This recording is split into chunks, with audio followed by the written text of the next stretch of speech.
በኢትዮጵያ የሙዚቃ ታሪክ ውስጥ በፈጠራ ስራቸው ከሚጠቀሱ የዜማና የግጥም ደራሲያን መካከል ግንባር ቀደሙ ነው። ሲነሳ ለጌታቸው ካሳ ቀና ብዬ ሳየው የተሰኘውን ዜማ ከሰራ በኋላ በአጠቃላይ ከ1500 በላይ ስራዎችን ለድንቅ ድምፃውያን በመስጠት አኩሪ ስራ ሰርቷል። የታላቅ የኪነ ጥበብ ሰው ማን ነው ትሉ ይሆናል። የምትወዱትና የምታደንቁት ጸጋዬ ደቦጭ ነው። ይህ ታላቅ የጥበብ ሰው ከሰራላቸው ድምፃውያን መካከል ጋሽ ማህሙድ አህመድ፣ ኤፍሬም ታምሩ፣ ጸጋዬ እሸቱ፣ ጌታቸው ካሳ፣ መልካሙ ተበጀ፣ መስፍን አበበ፣ ማዲንጎ አፈወርቅ፣ የሽመቤት ዱባለ፣ አሰፉ ደባልቄ፣ ይሁኔ በላይ፣ ኬኔዲ መንገሻ እንዲሁም ፍቅር አዲስና መሰሉ ፋንታውን ለናሙና ይጠቀሳሉ። ይህ ታላቅ ደራሲ በአሁን ሰዓት በጠና ታሞ ከቤት ይውሏል። አሁን እንግዲህ ሰርጀሪ ያስፈልጋል ብለውኛል። ሰርጀሪ ያስፈልጋል ብለውኛል። ከዛ ጋር እንግዲህ ዳግም መተኛት ነው ሆስፒታል። ጸጋዬ ደቦጭ ቀደም ሲል የቆየ ህመም ቢኖርበትም በህዝብ ድጋፍ ተደርጎለት ሕክምናውን በመከታተል ጎን ለጎን ስራውን እያስኬደ ለ2 ዓመታት ያህል ቢታገልም በእጁ ላይ የነበረውን ገንዘብ ጨርሶ ሰሞኑን ከነበረበት ሆስፒታል በመውጣት በመኖሪያ ቤቱ ከአልጋ ወድቆ ይገኛል። ባላደክምም ከሰራቸው ስራዎች ነው። አልባት እንግዲህ በጣም ትላልቅ አርቲስቶች ጋር ሰርተሃል። ከማ ጋር ሰርተሃል? እንደው ከትላልቆቹ ከኤፍሬም ታምሩ፣ ከአለማየሁ እሸቴ፣ ከማህሙድ አህመድ እንደዚህ ያሉ የሆነ በላይ አሰፉም ማለት አዛፉ የዋልጌ የሽመቤት ከእነሱ ቤተሰብ ጠቅላላ ኬኔዲ እንደዚህ ሰርቻለሁ። ማዲንጎ ነፍሱን ይማርና ይህን ጊዜ እንኳን አላየው። የእንትና ጋሽ አለማየሁ አለ። ጋሽ አለማየሁና ማህሙድ አለ። ለጋሽ ማህሙድ ምንድን ነበር የሰራው? ለጋሽ ማህሙድ አንድ 5 ስራዎች አሉኝ። 5 ስራ? አለማየሁ እሸቴ፣ ምሽቱ ደመቀ አንተ ነው? ከኤፍሬምስ? ከኤፍሬም ዘማሜ ዜማዊ ነች። መሸም ያንተ ነው መሰለህ? መሸናደሩም የኔ ነው። ጸጋዬ እሸቱ ስለ ጸጋዬ ደቦጭ ሲናገር ለእኔ የሚጽፍ ይመስለኛል ይላል። ጸጋዬ እሸቱ በየአልበሙ መሃል ገነው የሚወጡ ዘፈኖች አሉ። እነዚህ ዘፈኖች አልበሙ የበለጠ እንዲደመጥ አስተዋጽኦአቸው የጎላ ነው። የመጀመሪያው አልበሜ በምን ገነነ ካልከኝ እሄዳለሁ ሐረር በሚለው ነው።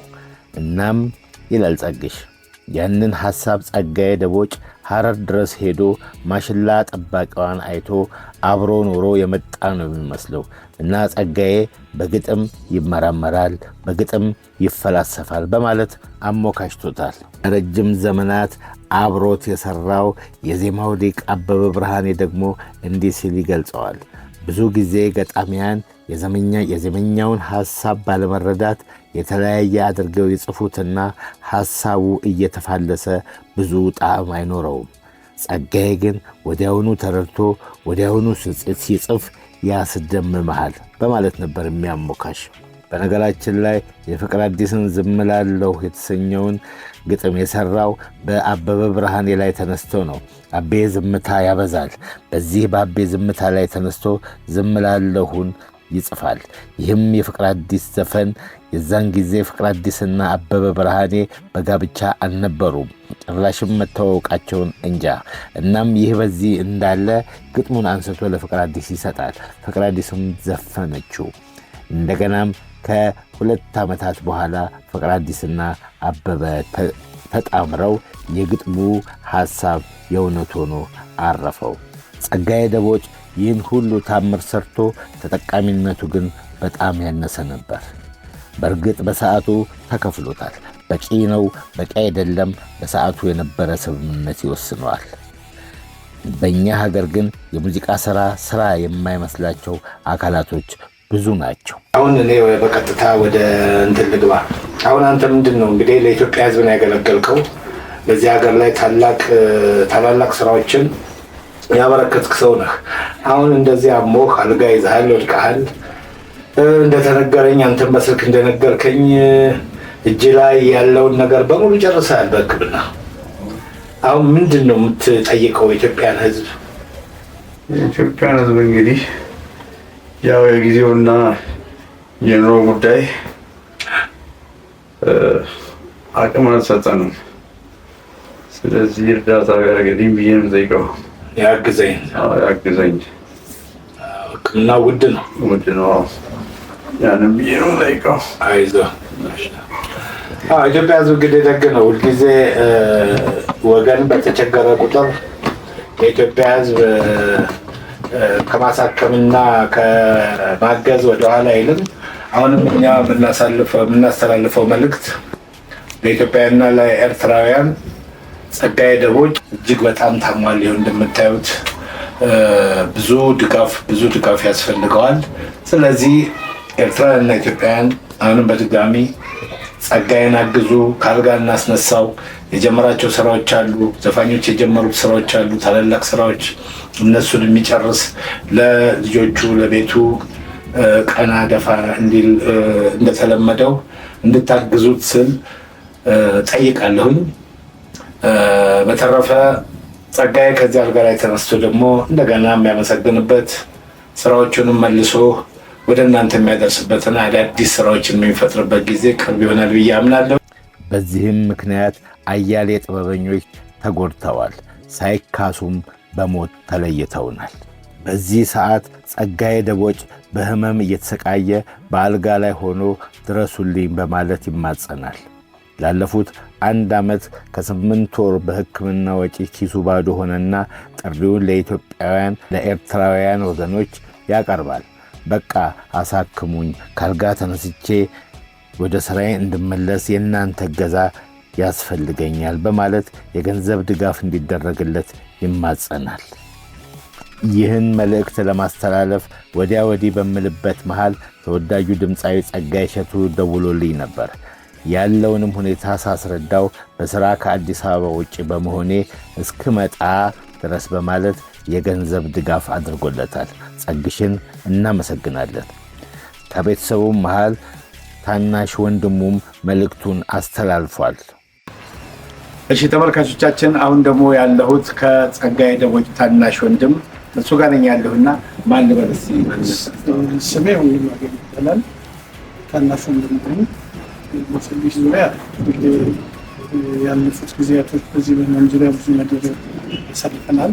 ጸግሽ አሁን ትንሽ በጣም አስቸጋሪ ጉዳይ ላይ ነው ያለው እና ምን ማለት እንደሚቻልም አላውቅም። አሁን ምንድን ነው ቅድም እሱ ደከም ስላለው አልቻልም ማስረዳትና የህመሙ አይነት ምንድን? የህመሙ አይነት አንደኛ የዚህ የሐሞት ከረጢት ትንሽ እንትን አለው መሰለኝ፣ የዛ ፍሳሽ ወደ ጉበቱ ላይ ሄዷል።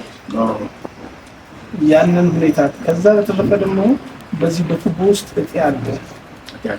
እሱን እጢ ለማንሳት ያቅሙ የምን ነገር በጣም አስቸጋሪ ሁኔታ ላይ ተፈጠረ እና ያንን አሁን በቲዮ ጠቢብ ያንን ነገር ከጨረሱለት በኋላ ቀጣይ ደግሞ ኦፕሬሽን እናደርጋለን ብለዋል። የአቅሙ ስትል የጸጋዬ አቅም ነው ወይስ የሕክምናም ወጪው በጣም ከባድ ነው። እንደዚህ እንደምንገምተው አይደለም። አሁን በሕክምናው ዙሪያ ያሉትን ነገሮች በሙሉ ጸጋዬ ምንም ላይ የለም፣ በቃ ጨርሷል። በቤተሰብም በምንም ገዛ ያለው ነገር አልፏል።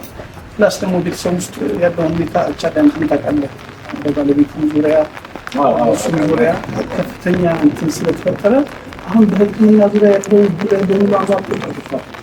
በመጨረሻም በተለያየ ዓለማት የምትገኙ የሙያ አጋሮቹ የበኩላችሁን ድጋፍ እንድታደርጉ ሲል በትህትና ጠይቋል።